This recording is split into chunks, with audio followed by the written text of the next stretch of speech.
Mafalda, de la que tantas cosas podrían decirse, se están diciendo, se seguirán escribiendo en lo futuro, de la que, como sin duda alguna ustedes saben, hay ensayos, libros, comentarios, análisis profundísimos. Mafalda fue inventada un buen día por este caballero que tenemos aquí a nuestro lado, mi homónimo, Joaquín Salvador Lavado, conocido mundialmente por Quino. A Quino le hemos invitado para que nos hable un poco de Mafalda y sobre todo para que nos hable de su vida de creador, de su vida de dibujante, de artista, de sus sueños realizados y de sus sueños por realizar. Nació Joaquín Salvador Lavado en Mendoza, una provincia argentina ya en la frontera con Chile, el día 17 de julio de 1932. Y como veremos en una partida de nacimiento que hay por ahí, es descendiente de españoles. Sus padres eran oriundos de Fuengirola, en la provincia de Málaga, a donde acudió un buen día, no hace mucho tiempo, Quino, a la busca de las raíces que probablemente no encontró. No, no las encontré. Bueno, yo tengo un problema así de raíces justamente, porque nunca me sentí tampoco muy latinoamericano, porque mis padres andaluces, en casa se hablaba andaluz. Yo cuando fui al colegio hablaba de tú, decía este tío, y entonces me decían, pero ¿de quién estás hablando? ¿Es tío tuyo? No, no, un tío que vi, pero ¿qué tío? Y bueno, entonces volví a Fuengirola con el recuerdo de un pueblito de pescadores y me encontré que aquello es, no sé, rascacielos y todo escrito en sueco y en holandés y tal. Y fue una desilusión bastante grande. Encontrarse con una evolución hacia una ciudad turística por excelencia, cuando en el fondo lo que buscabas era el pueblecito pequeño, entrañable, claro, encalado, blanco, andaluz y sí, con barquitas en la playa, ¿no? Además, todos mis tíos viven en Argentina, también son de allí, de Fuengirola, y bueno, estaban así muy emocionados por saber cómo estaba aquello. Y cuando les conté... ¿No les gustó nada esa...? No, lo único que quedaba igual es, mi madre me contaba siempre que hay un castillo allí sobre una lomita, que jugaba allí de niña, entonces yo lo que hice fue sacar algunas piedritas del suelo y llevárselas a mis tíos, que se emocionaron mucho, claro. Bueno, creo que tú fuiste el menor de una familia con bastantes hijos, ¿no? No, ¿Cuántos? tres éramos. Tres solo, Sí, tres. Sí, somos tres. ¿Y cómo son los demás? Pues los demás, ¿El mayor? El mayor es contador, no sé si acá se dice igual a alguien que lleva contabilidades. Contable, sí. Contable. Y el otro es abogado. Ajá. Y parece ser que Quino, de niño, tenía en ocasiones muy diversas inclinaciones, pero no estaba muy seguro de lo que iba a hacer en el futuro. La vocación, cuentan algunas personas, que estuvo determinada por un hecho absolutamente accidental, y es que parece ser que cuando tenía los padres de Quino que irse al cine, pues dejaban a Quino y a sus hermanos al cuidado de su tío. Se llama Joaquín también, Joaquín Tejón. Sí, porque mi familia todos somos Joaquines, todos somos Joaquines, Salvadores y demás. Y Joaquín Tejón, que era publicitario, entretenía a los niños dibujando constantemente historietas, monigotes, y eso les sedujo a... Sí, fue una cosa que no me la olvido más. Yo tendría unos 4 años. Me acuerdo que dibujaba con un lápiz azul, todo me acuerdo. Y quedé, pero maravillado, vamos, ¿no? Supongo que, no sé, fue descubrir un mundo que jamás se me había ocurrido a mí, cosa extraña, porque todos los niños se supone que más que tienden a dibujar, ¿no? Tienden a dibujar. Pues yo no, eso fue una cosa que me dejó maravillado. ¿Y los primeros dibujos de niño, tienes alguna idea de cómo eran? Tengo ideas así muy confusas, porque claro, ya después uno entra en que lee revistas infantiles y entonces copia los dibujos que ve en las revistas y se echa a perder, porque la fantasía esa que uno tiene de niño la pierde. Quino perdió muy tempranamente a sus padres. Me parece que su madre murió cuando él tenía apenas 13 años y su padre desapareció del mundo de los vivos 2 años después, de manera que a los 15 años Quino se quedó, me imagino que en una orfandad que debió ser traumática en ese momento, ¿no?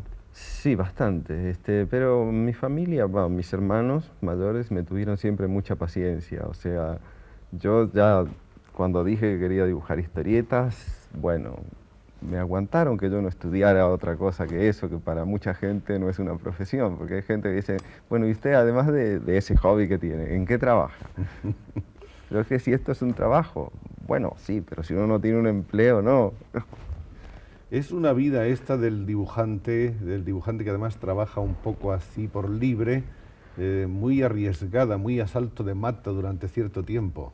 A mí lo que pasa es que siempre tengo miedo después de haber hecho durante tantos años estos dibujos, de que un día no se me ocurra más nada. Y me ocurre muy a menudo pasarme una semana sin que... se me ocurren cosas, pero que no son graciosas, o que son graciosas, pero no me gustan a mí. Y me pongo muy mal, porque pienso que ya estoy acabado, que no sé. Lo que ocurre es que el dibujante está sometido a unas presiones terroríficas, unas presiones sobre todo de tiempo, porque la historieta diaria o semanal obliga a un ejercicio incesante, a una gimnasia mental. Cuando Mafalda se publicaba en un diario, que yo entregaba siempre, llegaba corriendo con la lengua afuera, entregando así a las 10 de la noche, y el diario ya salía a la calle a la 1 de la madrugada. Pero eso lo extraño. Porque si vemos a un escritor, generalmente un escritor está dándole vueltas a la idea de un libro, de una novela durante meses, y luego está otros meses o años para escribirla. El dibujante tiene que resolver el problema sobre la marcha en un día, y ese problema se acabó y empieza uno nuevo. Sí, aunque yo he tratado siempre de no hacer una actualidad así... Rigurosa, porque hay gente muy buena en la Argentina que lo hace, pero claro, es un trabajo perdido, porque hablan, por ejemplo, sobre un ministro que a los 2 meses ya no está más y ese chiste no se entiende más. O sobre algún accidente o algo que ha pasado en el mundo y no sé, yo prefiero que mis cosas, digamos, sean temas permanentes. Por eso que, no sé, siempre mis temas son de un señor detrás de un escritorio y un señor bajito delante, esa relación entre poderosos y débiles, eso me gusta mucho. Hay que mirar un poco a la cara a Quino. Yo les aconsejo este ejercicio porque nos da muchísimas de las claves de la personalidad que hemos conocido a través de sus dibujos. Lo que pasa es que yo no puedo mirar las cámaras porque nunca sé no hay por qué mirar cámara hay que pero mirar. Lo que digo es que la cara de Quino es una cara que tiene primero una sonrisa enormemente seductora, bondadosa. Bueno, gracias. Y luego una mirada que está llena de brillo, de intención, de inquietud, de inteligencia, diría yo. Entonces este aire que tiene de hombre muy tímido, y lo es realmente Quino, y le cuesta muchísimo trabajo acceder a cosas como esta, porque no le gusta hablar de sí, ni le gusta tampoco exponerse o exhibirse, ¿no es eso? Es cierto, sí, sí. Es que yo creo que las entrevistas hay que hacérselas, por ejemplo, a actores, que siempre están interpretando otros roles, entonces uno nunca sabe cómo son ellos. Yo creo que un dibujante como yo, por ejemplo, lo que tengo que decirle a la gente se lo digo con mis dibujos. A mí me gustan muchísimo los Beatles y jamás me interesó saber si a John Lennon le interesa la mermelada de naranja más que las ostras, no sé, no, son datos que no... Pero entiendo que, bueno, habrá gente que sí, que quiere saber, este tío hace esto, bueno, ¿y cómo es?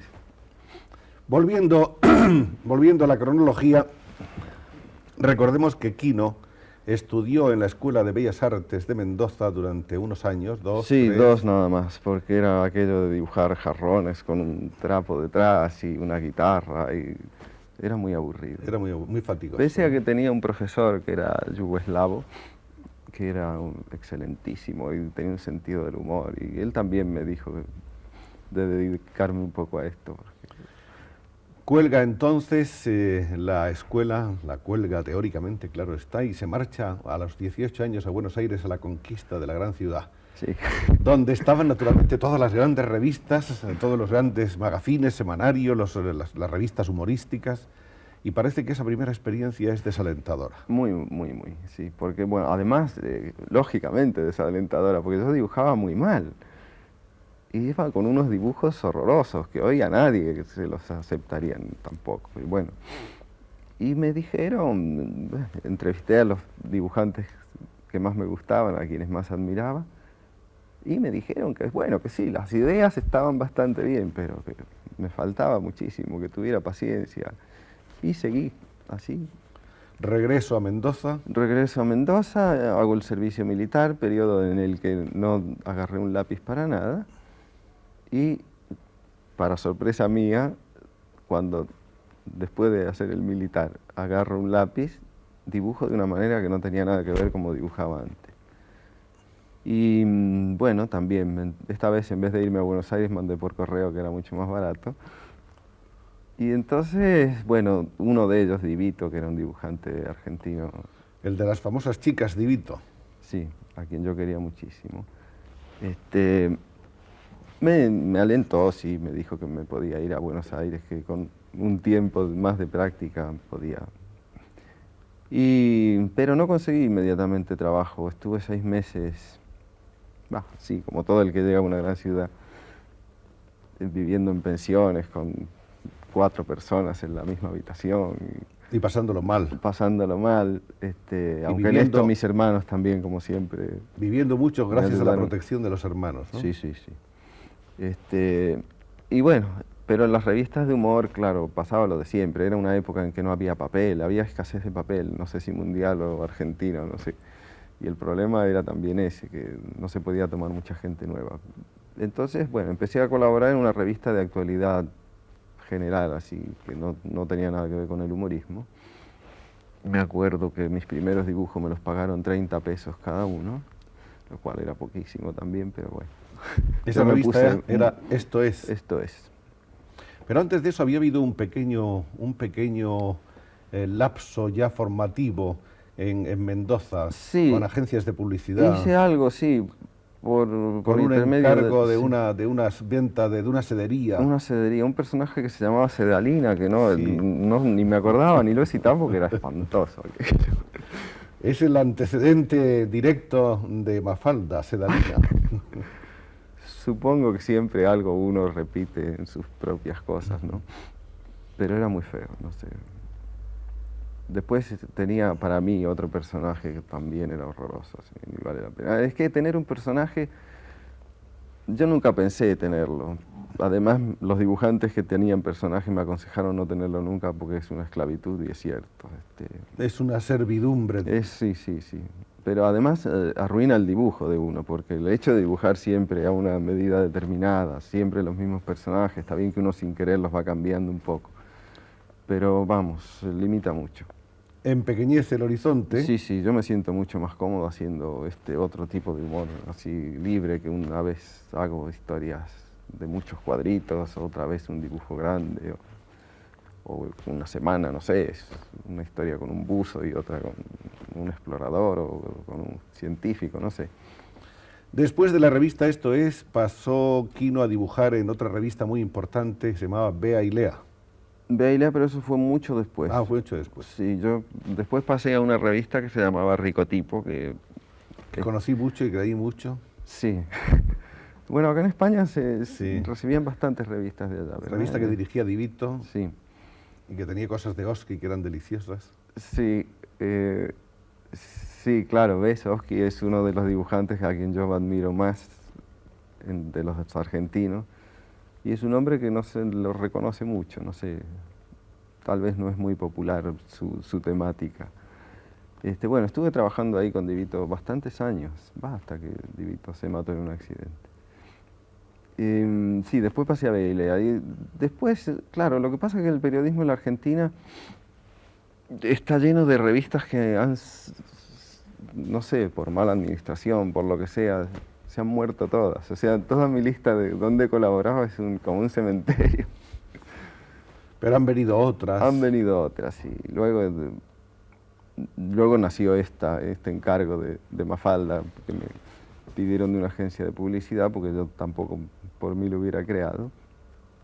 Vamos a ver un momento, una pequeña Tú mirada. Tienes ahí otros datos. Tú sabes más de mi vida que yo. No, hay algunos. Hay una pequeña mirada hacia atrás que creo que es necesario hacer. El estilo de Quino en esos momentos, cuando empieza a dibujar en Esto es, en Ricotipo, en Bea y Lea, no era el estilo de ahora. No, yo recibí un impacto terrible cuando vi los primeros dibujos de Bosc, de Chaval, de Sampé, que eran dibujantes franceses. Bueno, Sampé vive todavía. Vos dicen que era español, no sé. y el apellido es esto no lo catalán sabía. completamente. Esto no lo sabía. Lo que sí me llamó la atención, bueno, Chaval Sí. se suicidó, Bosch se suicidó, yo espero no tener que hacerlo, ¿no? Esperemos que no. Bueno, y entonces, claro, como uno tiene que arrancar de algún maestro, los tomé bastante como... Esto que nos cuenta Quino del suicidio de Cheval y Bosch de Bosch y de Chaval. y de Sí. Chaval, nos lleva un poco a esa preocupación que ha existido siempre sobre los problemas, digamos, de interiorización que tiene el humorista. El humorista parece que es un ser mucho más frágil, que tiene una labilidad psicológica que le hace, en fin, Sí, conocer con un ojo mucho más crítico y más agudo cuáles son las cosas desagradables del contorno, de la vida misma, del hombre, de su circunstancia. En realidad tiende el humorista, más que como se piensa, a ser un hombre divertido, a ser un hombre pesimista. Sí, sí, yo soy Sí. muy pesimista o depresivo. Es que sí, a mí la realidad me angustia mucho, entonces supongo que uno por el lado del humor trata de más o menos sobrellevar la vida, ¿verdad? Que un poco supongo que es también la función que cumple el humor respecto de los lectores. Exactamente. Pero el humor, en el caso vuestro, está haciendo muchas más cosas. Está retratando un poco la sociedad en que vivimos, está haciendo Sí, sí. Ahora, como de creo que no espejo sirve. deformante, ¿no? Sí, pero creo que no sirve para más que eso. No No, sirve no, para porque nada. hay gente que dice que, bueno, que el humor puede hacer pensar a la gente y que de ahí, no sé. Pero no, hace poco en Angoulême hacen una feria de la historieta del TVO. Sí. Y estaban reporteando un dibujante norteamericano, que es el que dibuja a los hijos del capitán, aquellos. Y le preguntaron justamente esto, ¿usted cree que la historieta, el humor, así puede cambiar o crear conciencia en la gente? Y él dijo que bueno, que los aliados, dijo, no echamos a Hitler con tinta china, y me parece una respuesta excelente. Vamos a continuar con la vida de Quino.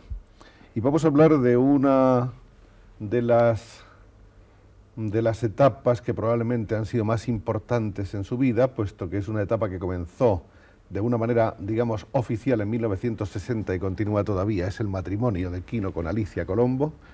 Y yo quisiera saber cómo conoce a Alicia y cómo se produce esa fusión que ha resultado tan espléndida en tantos sentidos.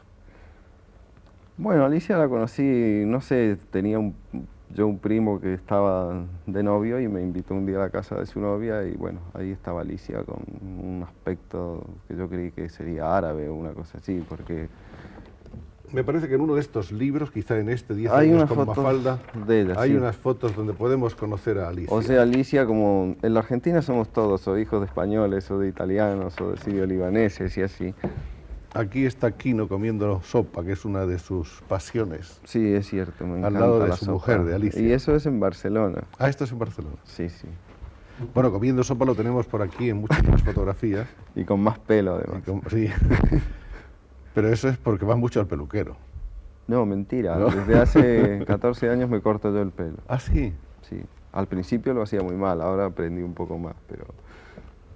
Alicia ha resultado un poco en la vida de Quino Bueno, el contrapeso sí, sí, porque... específico, vamos, exacto. O sea, yo me manejo muy mal con la vida y no tengo sentido de las cosas. Vivo sin saber nunca con cuánto hay que vivir, ni cuánto se gasta, ni nada. Bueno, y mi mujer, que es doctora en química, por ejemplo, Alicia para tejer un pullover lo teje con la regla de cálculo, calcula todo así. Qué asombroso. Entonces, pues sí, cubre una parte que a mí me falta. Y eso para mí es muy importante, aparte del O sea que los cariño, el amor problemas de la vida cotidiana No, para mí son abrumadores. O sea, esto de que alguien me venga con un contrato que hay que leer, pues yo no sé, lo leo y no entiendo nada, tengo que llevarlo a un abogado, por supuesto. Que también los abogados siempre me dicen, mira, si te quieren engañar, te engañan igual, pero por lo menos has hecho lo que había que hacer. Y ese tipo de cosas que hay que hacer a veces de gestiones oficiales en centros, en instituciones. Eso es espantoso, sí, sí. A mí lo que me angustia mucho es, perdona el tema, ir al dentista. Porque uno se siente tan solo, porque uno quisiera, para otras cosas, o un contrato, bueno, está el abogado que obra por uno, pero al dentista no hay manera, tiene que ir uno, y uno se siente tan solito. No se puede mandar a la esposa. No se puede mandar a la esposa, ¿no? Como en la... Después del matrimonio, vamos a hablar del primer libro que aparece en 1963 y que un poco jugando con el nombre de una película famosa entonces, Mondo Cane, se llama Mundo Kino. Sí. Y es una recolección de dibujos. De dibujos publicados en distintas revistas, sí. Y bueno, de ese libro tengo dos recuerdos muy diversos. Uno, la alegría del primer libro, y otro, la frustración de que era una gente que se juntó para sacar una serie de libros, les fue muy mal, se fundieron, nunca se cobró nada. Pero bueno, no me importó, porque lo lindo era tener el primer libro, así. Aunque el negocio no fuera bueno. Ahí empiezan los trabajos de Kino también al propio tiempo que está dibujando para revistas con agencias de publicidad. Sí, dice mucho en la Argentina. Y precisamente de una agencia de publicidad sale la idea de una historieta con una niña, ¿no? Con una familia. No, tenía con una que familia. ser lo que se llama allí una familia tipo, que es un matrimonio con 2 hijos, para electrodomésticos. Y bueno, la idea de esta agencia era pues que esta familia usara electrodomésticos y que se viera más o menos que eran los de la marca de ellos. Y esa idea fracasó porque los diarios dijeron que eso era publicidad y que había que pagarla. Entonces quedó esta historieta 2 años ahí en un cajón, y un amigo periodista que trabajaba en una revista también me dijo si no tenía algo que no fuera la página de humor así. Le llevé eso y bueno, empezó a publicarse ahí, les empezó a gustar a la gente, se empezó a ver que la gente, uno iba a una oficina y estaba las historietas recortaditas y pegadas. Ese es el nacimiento de Mafalda. Sí, hasta que entonces un editor, que también se fundió después, me dijo, bueno, ya que a la gente le interesa tanto, podríamos sacar un libro. Y se hicieron 5.000 ejemplares para probar y se agotaron en 2 días. Y ahí empezó esto. Ahí empezó el boom de Mafalda, el boom de Kino, porque en muy pocos años se publicaron como 11 o 12 libros de Mafalda. El primero que salió en 1900... de Mafalda hay 10 en la Argentina. Eso es. El primero apareció en 1966, sí, y contenía 240 tiras de las aparecidas en Primera Plana y más tarde en otras publicaciones. Sí, ¿no? en el diario El Mundo. En el diario El Mundo. Y a partir de ese luego hubo 11 ediciones más, me parece, ¿no? Sí. Ahora, el último libro lo terminé ya, las últimas tiras las terminé directamente para completar el libro, porque ya no daba más, realmente, ¿no? Después vamos a hablar de esto. Mafalda no solamente tiene ese éxito multitudinario en la Argentina, sino que rápidamente... empieza así a dispersarse por América Latina primero y luego por Italia. Luego viene a Italia, viene a Finlandia, Francia... Sí, en Francia no ha entrado mucho, ¿no? Y en España es donde tardó más en llegar. Sí, fue primero en Portugal que en España. Llegó antes a Portugal, que fue uno de los primeros países. En España empezaron a aparecer exactamente en 1970, cuando Mafalda llevaba ya tantos años de éxito mundial y cuando los españoles conocían a Mafalda por verla en sus viajes o en las revistas extranjeras. Sí. Ahora, yo a lo de mundial me resisto un poco, porque nosotros estamos acostumbrados, sobre todo los latinoamericanos, a decir, es famoso en el mundo, porque lo conocen un poco acá en Europa y otro poco, no sé, en Nueva York. Y nos olvidamos del África, del Asia, que vamos. Bueno, a lo mejor también, ¿no? Eso hay que esperar, ¿no?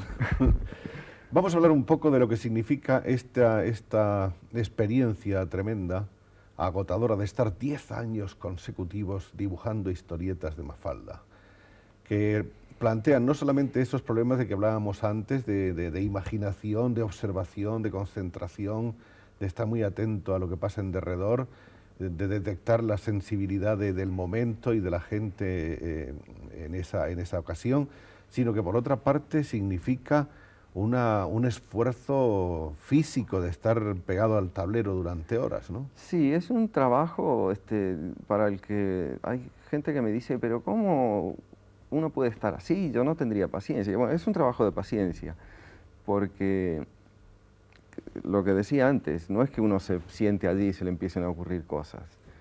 Yo una noche invité a cenar a un dibujante muy amigo mío, argentino, y me aceptó la invitación porque, bueno, nos queremos mucho, qué sé yo, pero tenía que entregar una página al día siguiente él. Y nos quedamos hasta las 3 de la mañana y se fue angustiadísimo. Y cuando ya nos despedíamos en la calle, él me dice, un señor va por la calle y qué, un señor va por la calle y qué, porque es por donde empezamos a pensar todos. O sea, bueno, uno se pone con el bloque en blanco, ¿no? Bueno, un señor va por la calle y qué. ¿Y qué? Y bueno, ¿y por qué no una señora? Y bueno, se cruza con un perro. Y uno se queda pensando en los perros por ahí, y bueno, piensa en Pasteur. Y termina pensando, saliendo una idea que no tenía nada que ver con lo que uno... Y es una cosa que hay días que uno está lógico para pensar y se le ocurren cosas muy lógicas, pero que no tienen ninguna gracia. Es una maceración del cerebro. Sí, y entonces, bueno, agota bastante, pero claro, no es que sea un esfuerzo. Trabajar en una mina supongo que es mucho peor. ¿Cuántas horas pasa Aquino sobre un tablero por término medio? No tengo idea, pero digamos, contando un día de mi vida, un ¿Normal? día normal. Me levanto a las 8 de la mañana, o sea que a las 9:30 ya estoy sentado en el tablero hasta que se almuerza a la 1 y después me vuelvo al tablero y pues sigo hasta la noche, no sé. Y después a la cama también me llevo siempre un blog, porque a mí me cuesta mucho dormirme además. Y me quedo trabajando en la cama hasta las 2 o 3 de la mañana. ¿Las ideas vienen mejor de una manera que de otra o eso es...? Eso es una cosa que con otro dibujante argentino, él dice que él tiene un mecanismo. Yo no lo he descubierto No hay mecanismo jamás. para Para mí eso. no lo hay, porque hay días que yo me pongo a dibujar sin saber qué me va a salir, a ver si así se me va ocurriendo algo. Y hay días que ese método no me sirve para nada, porque si no tengo algo en la cabeza previamente, no sé qué dibujar. Así que eso no lo sé, pero leyendo un libro de Freud, él decía que el trabajo de este tipo, así, de creación, es un poco como irse a la cama queriendo saber lo que uno va a soñar esa noche.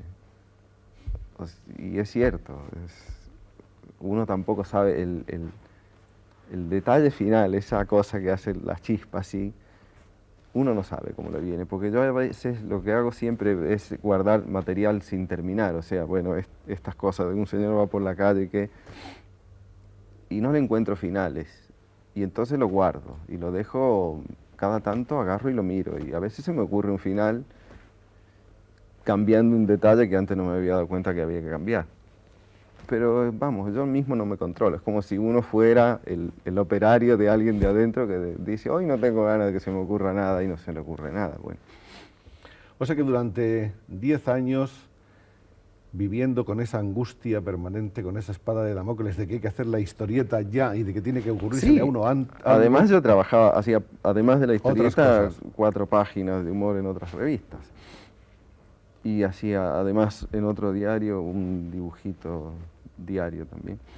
Y sin embargo, Mafalda, a pesar de que supone en ciertos momentos una carga muy pesada para su creador, Mafalda es la que hace a Aquino conocido de Sí, cosa de que mucha a mí gente, no me y gusta esto, porque cotizadísimo. yo llevo 11 años ya haciendo las otras cosas. Y entonces me parece un poco una injusticia. De modo que Aquino no es bueno solo por Mafalda. O es lo que Bueno, es... yo bueno no me diría bueno, que soy. es lo que es, no solo por Mafalda. Yo sé que a mí no me gusta como yo dibujo, pero lamentablemente no dibujo como quiero, sino como puedo. Y sé, sí, que tengo buenas ideas, pero lo que dije, tampoco las considero mías porque sí, sino que me salen cuando quieren. El problema en los últimos tiempos, ¿cuál era, Aquino? Que tenías un poco la sensación de que ya esto era terrible. De que me estaba empezando a repetir. Y eso me pareció deshonesto, vamos. No quería que mi historieta fuera como esas que tienen ya 40 años y que uno las lee por costumbre y ya sabe cómo van a terminar. Y no, esto no me gusta. Hay unas reglas de oro, por decirlo así, en la historieta, es decir, podríamos decir que tiene que haber siempre una arquitectura, una línea de la que no se puede apartar, que debe ser la sorpresa quizá de la última viñeta, o el, por decirlo así, el final. Sí, eso es lo que a mí me gusta, que cuando, si uno tapa el último cuadro y más o menos imagina cómo puede ser, me parece que no va, que no sirve.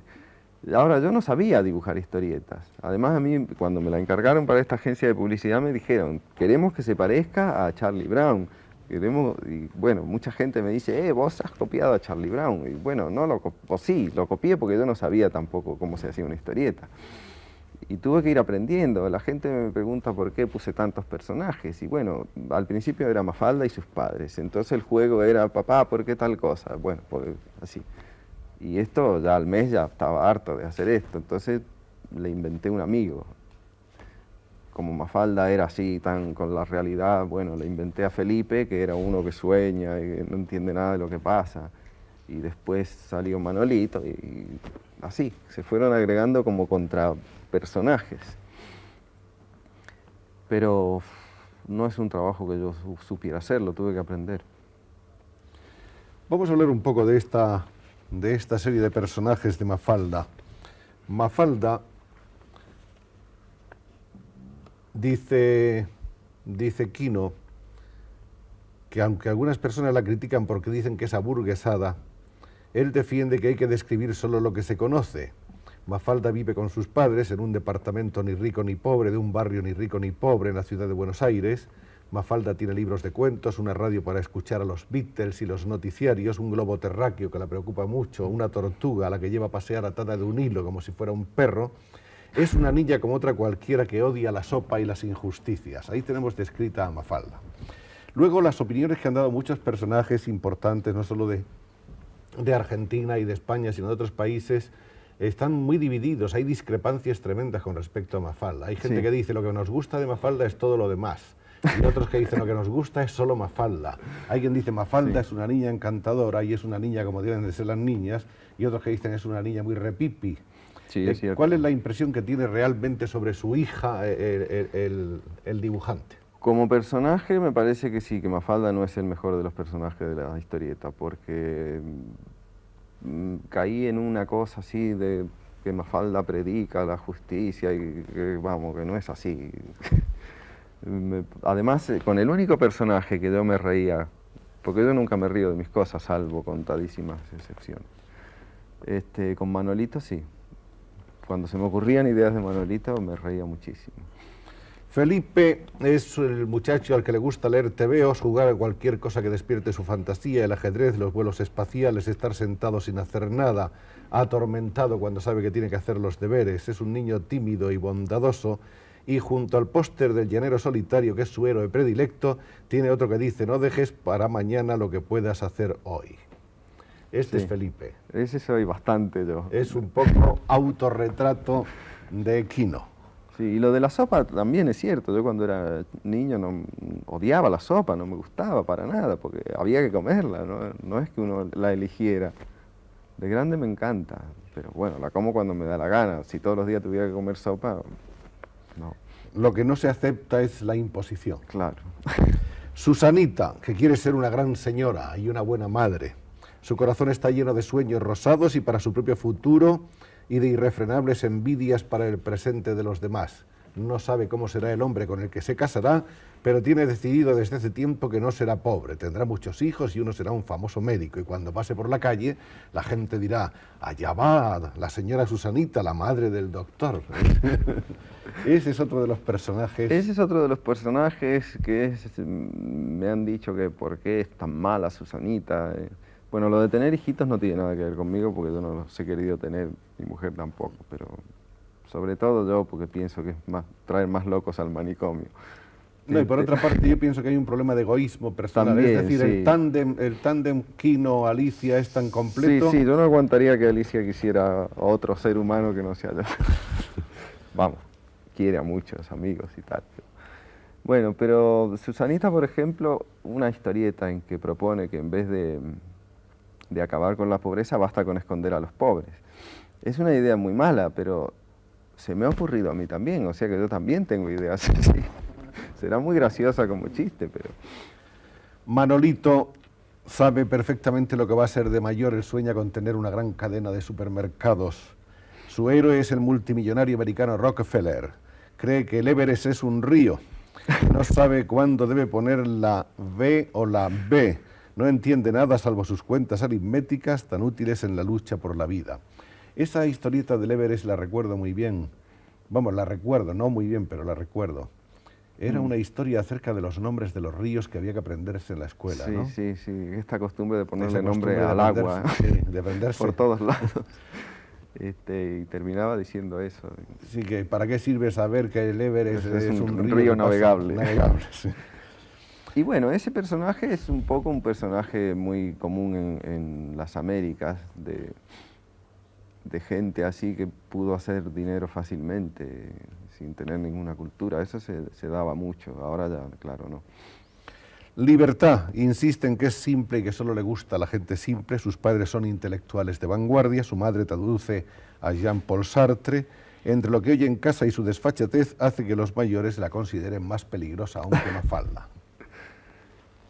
Sí, bueno, la libertad siempre se la considera más peligrosa que cualquier otra cosa, ¿no? Este es, yo pienso, uno de los personajes más Y queridos. por eso la hice tan pequeñita, porque la libertad siempre... La libertad siempre es pequeñita. Siempre es pequeña. En todas partes. Y le cuesta mucho crecer.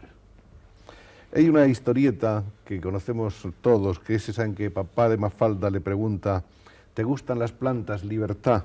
Y ella dice: en maceta no, me gustan en la tierra, en tierra. Y el padre le dice: pero es que yo vivo en un departamento. Y entonces Libertad concluye... Esa, porque además ya me la tengo medio olvidada, esa concluye... Es que usted me preguntó si me gustan las plantas, no si me gusta su vida. Es cierto. Y aquí tenemos a Miguelito, que se ama profundamente a sí mismo, se enfada si cuando le ven los demás no se dan cuenta de lo bueno que es, de lo importante que es, de lo guapo que es. Es tan bueno que cuando juega en el parque se niega a hacer el papel de bandido. Está decidido a ser siempre el bueno y a ganar siempre. Es increíble, dicen los otros niños, cómo hace para vivir sin darse cuenta. Y el último personaje, aunque hay otros accesorios, es Guille. Que continuara así creciendo sería más terrible que todos los demás. A los 3 años hacía traer el chupete con cubos de hielo, como el whisky de los mayores. Y cuando el papá volvía a casa y daba un beso a la mamá, él gritaba: «Eta mi mujer». Los personajes de Quino tienen siempre un movimiento tremendo, un movimiento que está muchas veces señalado solamente con dibujos y hasta sin palabras. Sí, bueno, la comparación con el cine que se ha hecho de la historieta creo que es válida. Uno es un poco un director de película cuando dibuja una historieta. Y a veces, bueno, se presentan problemas técnicos. El amor del padre de Mafalda por las plantas nació porque tuve que... En los diálogos, si el padre estaba parado, no me cabía el globito con el texto. Entonces lo tenía que hacer que estuviera haciendo algo en el suelo. Y bueno, se me ocurrió esto, de que estuviera con una planta. Quino, ¿qué es lo que cree que ha hecho con Mafalda y con las otras cosas? ¿Una crítica del sistema o una crítica del hombre? Creo que una crítica del hombre. El hombre me parece... O sea, me parece un ser, digamos, mal terminado. Ya que Dios nos hizo inteligente, ¿por qué no nos hizo más inteligente? Esto me da un poco de rabia.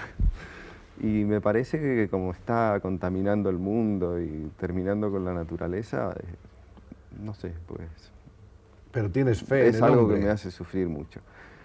Bueno, creo que toda crítica lleva implícita una fe, porque si no, uno no se tomaría el trabajo de criticar, ni siquiera. ¿Cómo trabaja Quino? Hemos dicho ya que se sienta al tablero, se pasa muchas horas ahí con los codos sobre la mesa. Sí. ¿Dibuja a lápiz primero o directamente? Sí, para eso soy muy meticuloso. Dibujo, además dibujo mal y tengo que borrar muchísimo. Además tengo días en que no me salen, por ejemplo, las manos. Entonces tengo que ponerme a agarrar aparte un papel, no el de dibujo, sino otro, y ponerme a practicar manos en el momento, hasta que más o menos... pero también para eso soy muy desparejo. Hay días que dibujo con plumín, otros días con otras lapiceras, pruebo cosas, pero también para eso soy tímido. No soy capaz de agarrar un día un pincel con tinta china Vamos a hablar de los demás libros de Quino. Después de Mundo Quino y de los diversos libros de Mafalda, aparece en 1972 un libro titulado A mí no me grite, donde se recogen dibujos de la revista Panorama y publicados también en 7 días. Sí. No tenemos aquí. Aparece luego en 1974 Yo que usted, que es este, donde se recoge una curiosa compilación desde los primeros dibujos que hizo Quino hasta los últimos en ese momento. De manera que dice Quino en un breve prólogo, que está acompañado luego por una serie de citas culturales y eruditas muy curiosas, dice que hay dibujos verdaderamente horrorosos, que son los de la primera época. Bueno, que los de mi época tampoco me gustan. Lo curioso de esta portada, si nos detenemos un momento más en ella, es que también tiene su historia. La portada dice, yo que usted, y parece que le va a dar un papirotazo a la mariposa, mientras que hay una mano que está amenazándole con un papirotazo. Continuamos con ese dibujo y luego hay un final que es este. Bueno, este es el cuadro intermedio. Usted que yo, ¿qué? Se está encarando con la amenaza. Y el final no necesita comentario ninguno.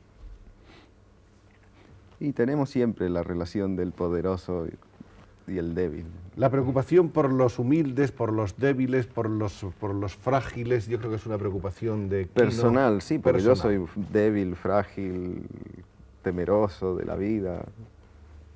O sea, no soy como estos viejitos llenos de vida que dicen uno, qué lindo viejecito, 80 años y qué alegría de vivir. No, yo esto no. El último de los libros de Quino es este. Bien, gracias. ¿Y usted?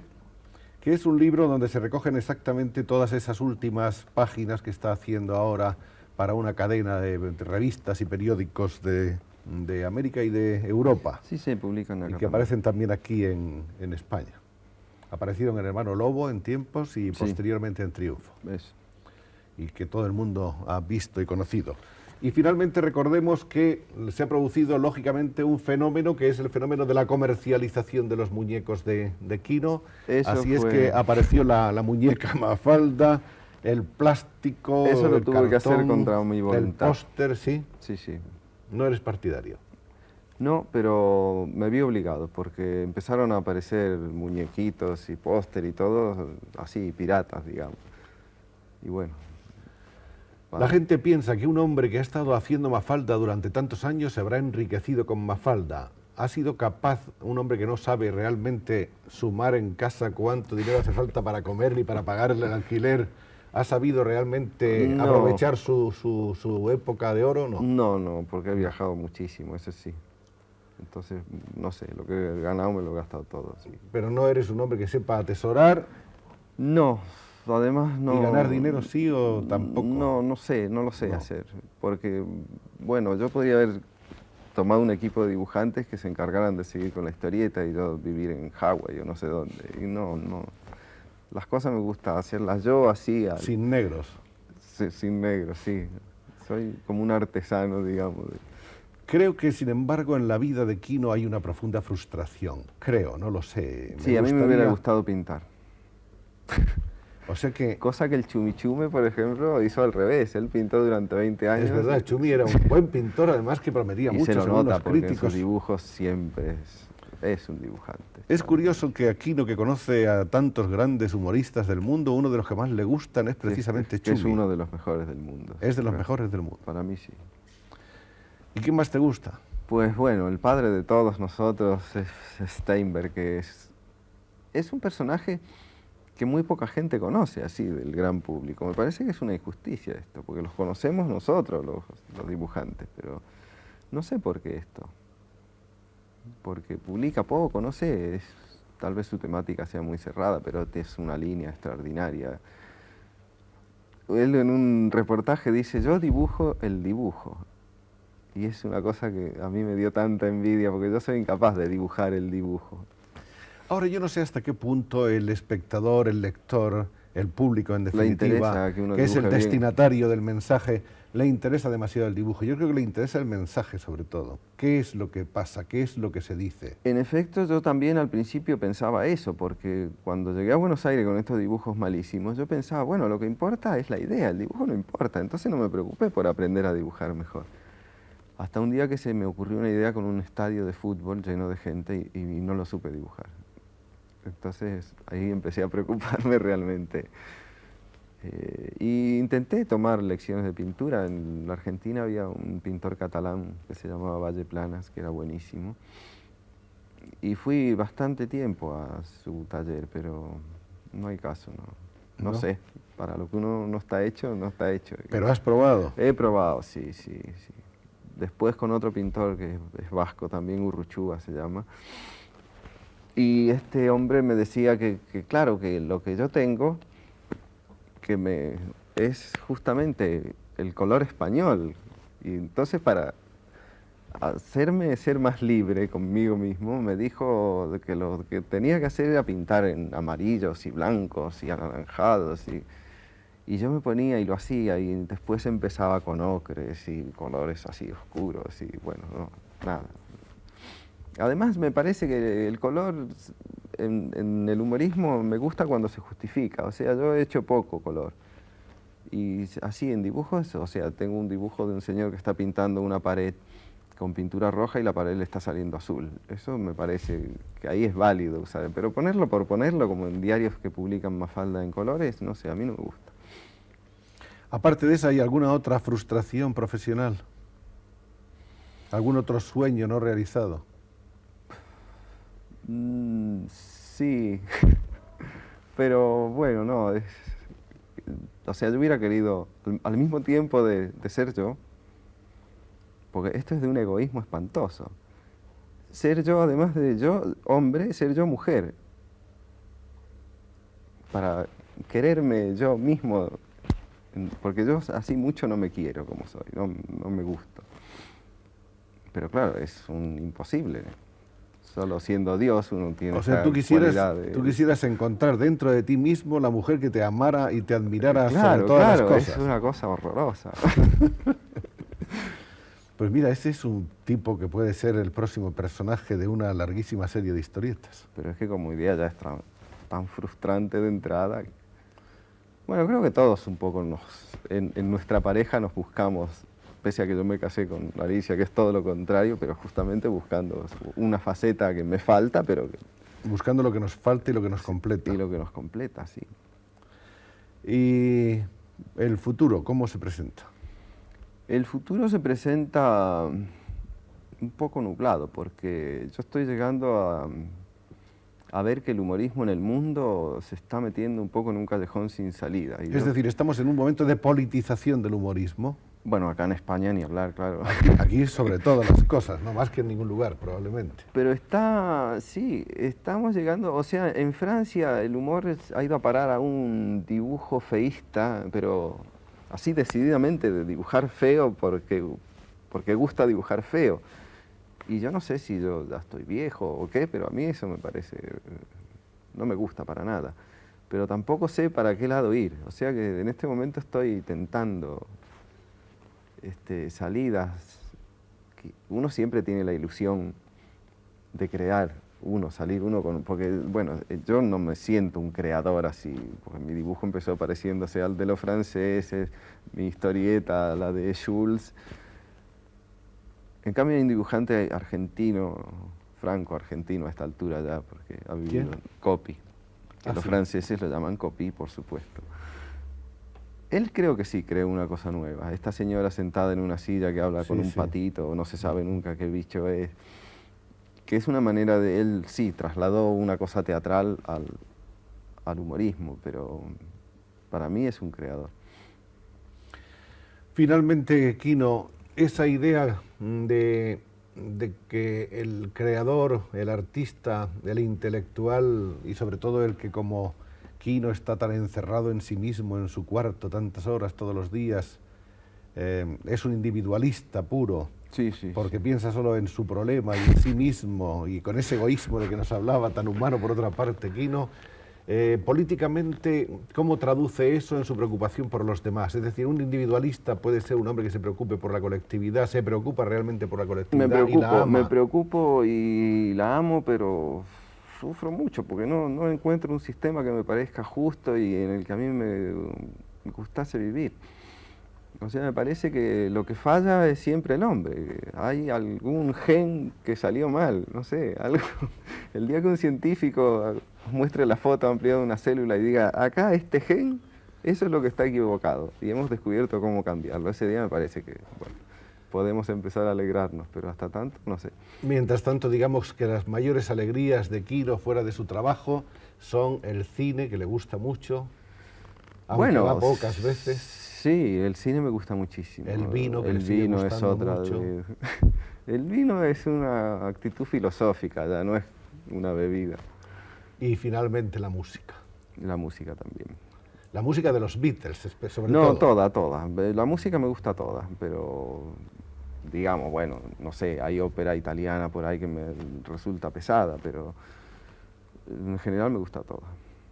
Sino que los Beatles creo que ha sido una cosa que se ha dado en el mundo de 4 tíos que se juntaron y no se volverá a repetir. Claro, sería aburrido que se repitiera también. Este es el Quino que necesitábamos conocer, con el que se llega, como ven ustedes, a una comunicación rápida, a pesar de todas sus timideces y de sus introspecciones. Este es el Quino que nos desarma con esa sonrisa bondadosa, además de con sus dibujos.